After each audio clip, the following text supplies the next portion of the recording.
Les premiers esprits émanés du sein de la divinité étaient distingués entre eux par les vertus, les puissances et par les noms.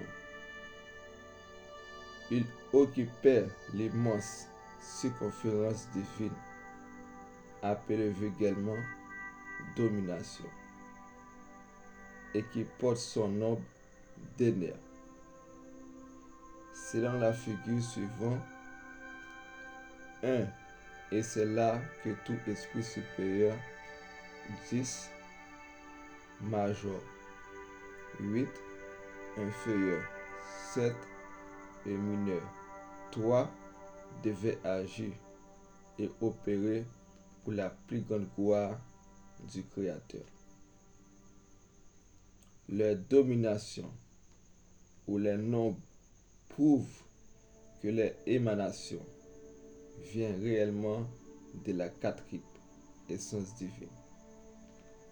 Les noms de ces 4 classes d'esprits étaient plus forts que ceux que nous donnons vulgairement aux chérubins, séraphins, archanges et anges, qui n'ont été émancipés que depuis de plus ces 4 premiers principes d'être spirituel avaient en eux.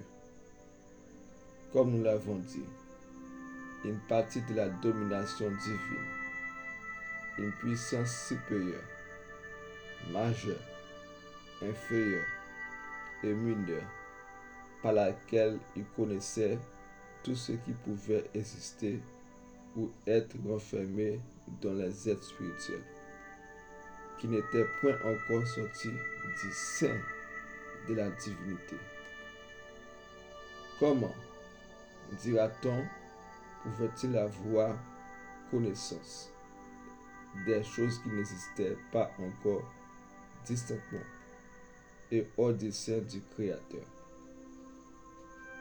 Parce que ces premiers chefs émanés au premier siècle nommé mystérieusement siècle d'éner. Lisez clairement et avec certitude ce qui s'est passé dans la divinité, ainsi que tout ce qui était contenu en elle-même. Il ne doit point y avoir de tout ce que je dis ici, étant bien convaincu qu'il n'appartient qu'à l'esprit de lire, de voir et de concevoir l'esprit.